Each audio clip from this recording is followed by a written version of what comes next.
Oh, hi. My name's Joe Myers and welcome to my garage. Glad you could join us today. I'm starting a new video series called What It Takes to Fix a Car. Now, in this series, I don't plan on covering technical topics. I don't plan on covering the tools or even the parts that it takes. What I'm most interested in is the technician. Where do we get a skilled technician? Are they hard to find? We hear all over the news that there's a skills shortage and that there's a shortage of technicians coming into the field. And in my background, I was a technician for over 20 years. I was an educator. Most recently, I was the technician development manager for Toyota Motor North America. Upon my retirement in November, I decided to pursue what is the root cause in the lack of skilled technicians.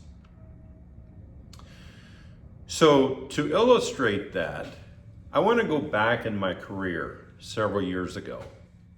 When I first started out as a technician, I worked on heavy trucks and diesel engines.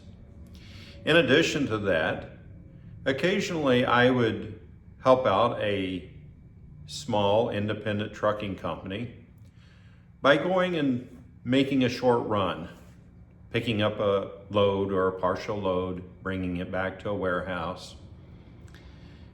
And during that time, I typically used a truck that spent most of its time idling around the warehouse and the yard.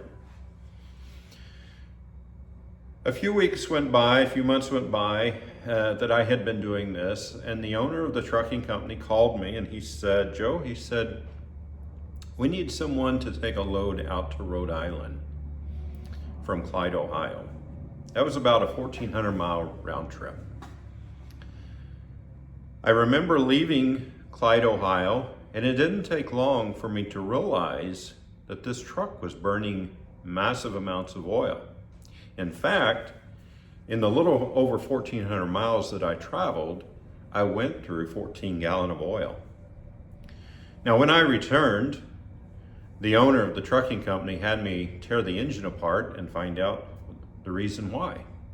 What I found was that the rings were seized to the piston, were not cleaning the cylinder wall off, and so massive amounts of oil was being burned as I was driving down the road.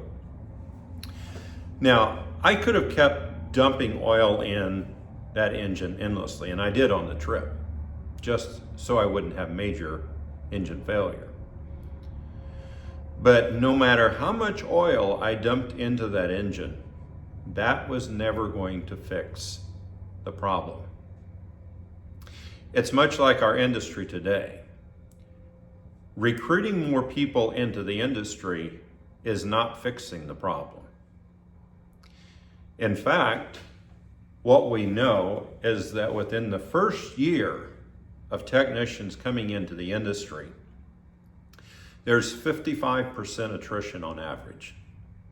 In fact, there's one dealer group that recently shared some information with me that they have 84% turnover within the first year. Couple with that, the culture inside the service department in a lot of garages has not evolved for many years.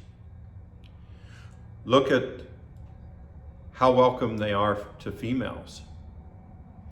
If you look at the industry, although 50% of our population are female, only 12% of our population in the automotive industry are female. And if you look at the technicians, only 2% of the technicians are female. That's a problem.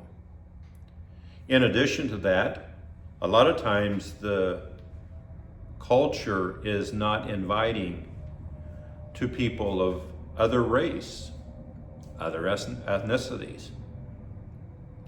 Does the car care? No. The car is very indifferent. It doesn't care what gender you are. It doesn't care what race you are. And it doesn't care what ethnicity or beliefs you have. So, what are the barriers? That's what I want to start breaking down over the next several videos. This is just an introductory video to let you know what's coming on down the road. So whether you are a manager in a dealership, a shop owner in an independent shop, an educator, a technician, a student wanting to become a technician, or maybe you're a customer and you're perplexed about where do you take your cars. The videos that I'm going to be sharing over the next few days and weeks ahead, I think will help you answer some of these questions.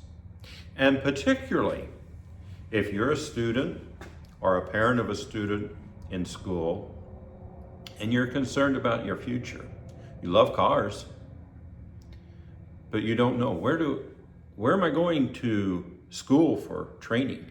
Do I even need to go to school? What is important? What does certification mean? Does it really even matter?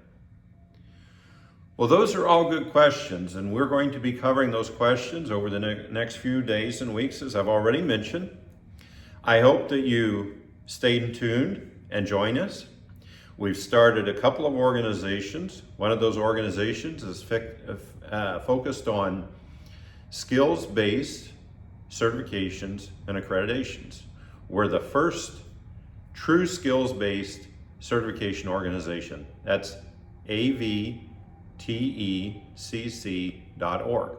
Go to our website, you'll find out more about us at AvTech. And then the other organization that I have started is RFP Workplace Principles. You can go to our website as well, and you can see what we're offering for dealerships to change the culture and make it a better place for everyone, not just for females, not just for a certain race, but for everyone, and make it a true equal opportunity for anyone who wants to come into the industry as an automotive technician. Thank you. Have a great day.